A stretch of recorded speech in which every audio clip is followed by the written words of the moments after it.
spinning round the sun, just getting through the night. The Sydney Harbour Bridge is the most climbed bridge in the world, with over 4 million ascents. And with such an iconic status, there is not much new about the bridge, but there is something very, very old about this experience. As old as the oldest culture in the world, in fact. The Burrawa Bridge climb, focusing on Sydney's Indigenous heritage, teaches climbers about pre-1788 Sydney. And it all starts with an ochre ceremony, which for Indigenous Australians symbolises unity and allows us to connect to the earth, even though we're about to get sky high. And the first word that I'd like to teach you is Gulliwa. Gulliwa means to climb, and that is exactly what we'll be doing today. Let's go. Let's go! And Burrawa means above or upwards. I'd like to acknowledge the traditional custodians of our land, the Gadigal people of the Eora Nation. So if you look over towards the Opera House, it wasn't there 230 plus years ago. It was just land, flat, and you had a 3-storey high wall of mitten. That was one of the very first things that the First Fleet saw. We're about 100 metres above the harbour, and it really feels like you're on top of the world. And from this vantage point, you can absolutely reimagine what Sydney would have looked like pre-colonisation.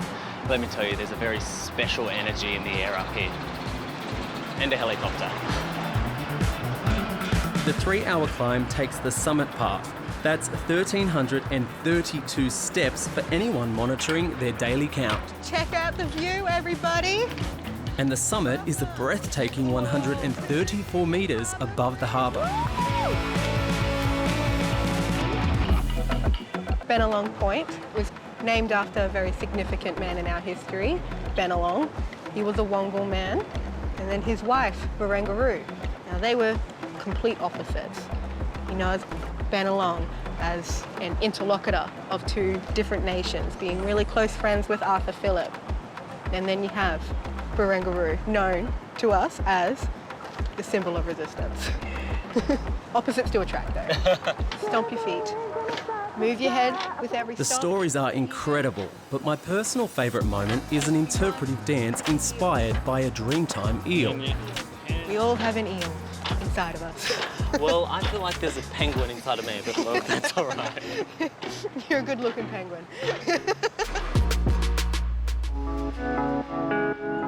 Across the harbour in the Royal Botanic Gardens, Indigenous Sydney can also be experienced at ground level, where the ingredients for bush food cocktails and canapes are foraged from native plants growing in the gardens.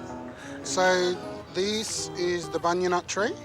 Normally my aunties will actually collect the bunya nut and make bread out of it while it's fresh out of the nut.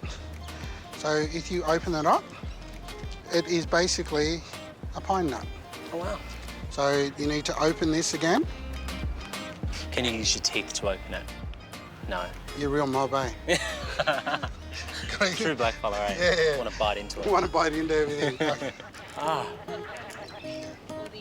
I mean, this is my final attempt, otherwise I'm going to be here all night. Oh, wow, there we go. Okay, here's a little bit. It's sort of like a macadamia nut. Yep. So this and the macadamia are the 2 native nuts. Growing elsewhere in the gardens is the lemon myrtle, used traditionally as a remedy for cuts, as well as in cooking and infused in tea. And then there's the wattle tree, also known as the mother tree, due to its motherly properties. Twist this over, like so. Place it in your hand and rub it around and around. Put a drop of water and rub very, very fast. Oh, you've got to be kidding me. This is pure magic. I just made some soap. Yep. So you wash yourself with it and then all the ticks will die and fall off you. Oh my gosh. So it'll protect you as you walk through country. Wow. So just like your mother would, your mother will feed you and she'll also look after you. Now that we've washed our hands, we're ready to sample some of the garden's native plants in Drew's handcrafted cocktails and canapes, served on the veranda of historic Victoria Lodge. The menu changes with the seasons, and this evening's spread includes warrigal spinach spanakopita, scallops in bunyip pesto, and cocktails infused with native plants. Sydney is such a famous city that it's easy to think you know everything about it. And that's why seeing it from an Indigenous perspective is so refreshing. A little bit like my Davidson plum Negroni. Cheers.